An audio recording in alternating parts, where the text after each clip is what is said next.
मैं चौधरी अख्तर अयूब शारदा से हूँ और टूरिज़म डिपार्टमेंट जो हमारा है, यहाँ का जो प्राइवेट टूरिज़म है, उसका डिस्ट्रिक्ट नीलम का मैं जनरल सेक्रेटरी हूँ। नीलम वैली में जो टूरिज़म का एक ज़रिया मुआश था, मैं थोड़ा सा इसके बैकअप पे जाऊँगा कि नीलम वैली हमेशा पासमानदगी में पीछे 15-16 साल से हम फायरिंग की ज़द में रहे, फायरिंग का शिकार रहे। और शुरू में लोग यहाँ से जाके लाहौर, कराची और पाकिस्तान के जितने भी हमारे सिटीज़ हैं, वहाँ पे जाके कोई जमा पूंजी इकट्ठी करके तो अपना चूल्हा चलाते रहे। फिर फायरिंग, इस कदर फायरिंग से हम फायरिंग की उसमें रहे कि 15 साल तक कम से कम पूरा नीलम वैली बंद रहा, जिसकी वजह से हमारे बाईपास वगैरह बनाने पड़े गवर्नमेंट को, और वहाँ से लॉन्चिंग करके एक वक्त शॉर्टकट में आपको ये बताऊँ कि यहाँ पे ऐसा भी आया कि हमने 50-60 रुपये नमक जो है वो किलो लेके, जब खच्चरों पे माल सप्लाई शुरू हो गया, करते करते आगे चलें तो टूरिज़म स्टार्ट हुआ 2012-13 से। टूरिज़म का जो असल टूरिज़म का जोबन जो नीलम वैली में हुआ वो 2014 के बाद स्टार्ट हुआ। तो जब 2014 के बाद टूरिज़म स्टार्ट हुआ तो हमने अल्लाह का शुक्र अदा किया कि हमें बच्चों का किचन चलाने के लिए और अपना चूल्हा जलाने के लिए कुछ एक स्कोप मिला। जितने भी हम लोग यहाँ पे थे जो 2-4 पैसे की जो रखते थे तौफीक, हमने उसको इन्वेस्ट किया टूरिज़म पे, ताकि उससे हमारे अपना जो था मैशियत थोड़ी सी मजबूत हो, या जो गांव के लोग थे जो बाहर जाके पाकिस्तान के मुख्तलिफ़ शहरों में जाके 10-15 हज़ार रुपये पे कराची एक बंदा जाके काम करता है और वहाँ से वापस आते हुए उसके पास किराया भी नहीं बचत होता, तो वो अपने बच्चों को क्या सर्व करेगा। यहाँ पे हमने टूरिज़म पे लगाया पैसा और अपने लोगों को एकोमोडेट करने की कोशिश की कि लोग हमारे यहीं पे एकोमोडेट हों, और वही 10-15-20 हज़ार रुपये तनख्वाह जो हमारा कोई एक मज़दूर या लेबर जो है वो कराची में जाके लेता है, वो यहाँ पे ले, ताकि उसकी कुछ बचत हो, उसकी फैमिली एकोमोडेट हो सके, उसके घर का चूल्हा जल सके। अब चूँकि नीलम वैली एक तो फायरिंग की ज़द में अभी भी है, उस तरीके से जो 15 साल पहले बिल्कुल ब्लॉक था नीलम वैली वो नहीं रहा, लेकिन फायरिंग की ज़द में गाए बगाए नीलम वैली रहा। पिछले 2 साल हमारे बिल्कुल फायरिंग की ज़द में हमारा टूरिज़म जो है वो फ्लॉप हो गया।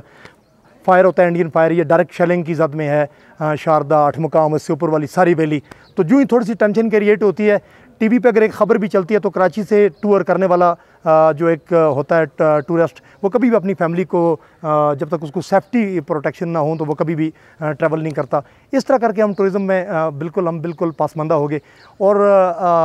अब मैं आपको रिसेंटली बताऊँ कि अल्लाह ताला पूरे पाकिस्तान को, पूरे आलम इस्लाम को और पूरी दुनिया को इस कोविड-19 से अल्लाह पाक महफूज करे। अल्लाह पाक इस वबा से हमें पूरी दुनिया से इसको ख़त्म करे, ताकि हम लोग अपनी दोबारा बहाली की तरफ बढ़ें। पिछले 3 महीने से जब ये कोविड-19 आया तो मैं आपको बताऊं कि हमारे लोगों का ये सूरत हाल है कि यहाँ पे एक गेस्ट हाउस पे, अब मैं आपको अगर अपनी ज़ाती बात बताऊं तो कम से कम 3 करोड़ रुपए की इन्वेस्टमेंट मैंने अपने गेस्ट हाउस पे की, और कम से कम कोई 10 से 12 लोग मेरे पास थे जिनका चूल्हा जो है वो वहाँ से अल्लाह पाक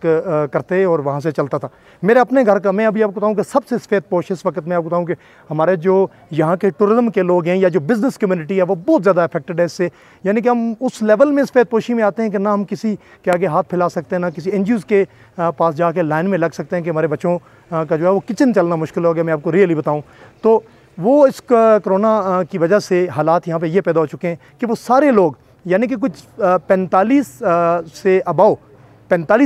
अबाउ गेस्ट हाउस सिर्फ जहाँ पे मैं अभी खड़ा हूँ, ये तहसील हेडक्वार्टर है शारदा, और ये नीलम वैली का बहुत बड़ा दिल है, ये शारदा सेंटर पॉइंट है पूरी नीलम का। यहाँ पे कोई 45 गेस्ट हाउसेस हैं यहाँ पे, तो आप उसको मल्टीप्लाई बाय 10 to 12 करें तो कितने लोग यहाँ से रोज़गार लेते थे और उनके बच्चों का किचन चलता था, जो कि बिल्कुल फ्लॉप होकर रह गया। मैं आपको बताऊँ, जब मैं एज ए ऑनर मैं आपको बता रहा हूँ, मैं ऑनेस्टली स्पीकिंग कि मेरे अपने घर का किचन जो है वो फ्लॉप हो चुका है। इस वक्त हम मजबूर हैं कि हम अपने बच्चों को कैसे लेके सर्व करें, परेशान है बहुत इस आलम में। ना ही गवर्नमेंट की तरफ से हमारे इस बिज़नेस कम्युनिटी के साथ इस तरह का कोई तावन का हाथ बढ़ा। हमने बहुत सारी रिक्वेस्टिंग की मुजफ्फराबाद से, अपने वाइस से, अखबार में, बाकी और हमारे जो साथी मुजफ्फराबाद में उसमें बैठे हुए हैं उनसे कि यार कोई कम से कम गवर्नमेंट को इतना सोचना चाहिए कि ये जो लोग इतना बड़ा पैसा लगा के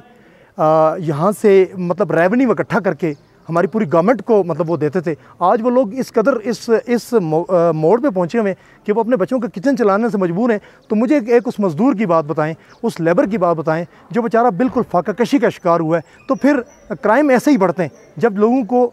अपने बच्चों का किचन नहीं चलाने की तौफीक रहती तो फिर क्राइम बढ़ते हैं, फिर चोरियाँ होती हैं, फिर क्राइसिस बढ़ते हैं। तो मैं इसी आज कि अपने इस पैगाम की वसासत से रिक्वेस्ट करूँगा अपनी गवर्नमेंट से कि खुदारा पूरे पाकिस्तान में बहुत सारा पैसा, बहुत सारी NGOs, बहुत सारे मुल्कों से डोनेशन इस कोरोना के लिए पूरे पाकिस्तान में आ रही है। तो we are also part of Pakistan. तो क्यों नहीं पाकिस्तान गवर्नमेंट, अगर आज़ाद कश्मीर की गवर्नमेंट के पास इतनी मतलब वो फंडिंग नहीं है या वो किसी दूसरे उस पर लगा रहे हैं, लेबर्स पे लगा रहे हैं, किसी पे लगा रहे हैं, तो गवर्नमेंट अपने सफ़ेद पोश उन लोगों को भी क्यों नहीं देखती कि जो बिल्कुल ना आपके आगे हाथ फैलाने वाले हैं, ना चीखो पुकार कर सकते हैं और बिल्कुल अपने बेचारे उसमें खुब के रह गए कि मतलब उनके पास जाने का कोई रास्ता नहीं कि हम ये कौन सी सिमत इस्तेमाल करें अपना किचन चलाने के लिए। तो मेरी तमाम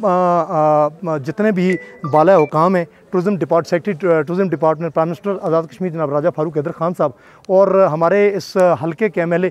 जनाब शाह गुलाम कादर साहब, स्पीकर आज़ाद हुकूमत रियासत जम्मू कश्मीर, मेरी गुजारिश है कि कम से कम कोई इस तरह की स्ट्रेटजी तैयार करें, कुछ तरह का प्लान तैयार करें ताकि हम लोग अपने बच्चों के किचन को साथ लेके चल सकें। हमारे साथ वो जो लेबर हमारे साथ जो अटैच हैं वो लोग इस टाइम जो बिल्कुल बेचारे फ्लॉप होके बैठे हुए हैं, अपने बेबस होके बैठे हुए हैं। तो ये मुझे समझ नहीं आ रही। हम देखें, मर्ज़ कोई भी है, वबा अल्लाह की तरफ से, हम इस पर दुआगो हैं। हम तो नवाफिल में सदक़ों के ज़रिए जो हमारी बसात में है इस इलाके में वो हम करते हैं। लेकिन गवर्नमेंट को ज़रूर हमारे बारे में सोचना चाहिए। इस टाइम पूरा टूरिज़्म फ्लॉप हो चुका है। कोई ना कोई SOPs लेके कम से कम कोई स्ट्रेटजी, मेरी स्पेशल रिक्वेस्ट है कि ज़रूर कोई ऐसी स्ट्रेटजी तैयार की जाए जिससे हमारे घरों के चूल्हे जल सकें, हमारे लेबर्स चल सकें और हमारी इस वैली को जो है गवर्नमेंट को अकोमोडेट करे। बहुत शुक्रिया।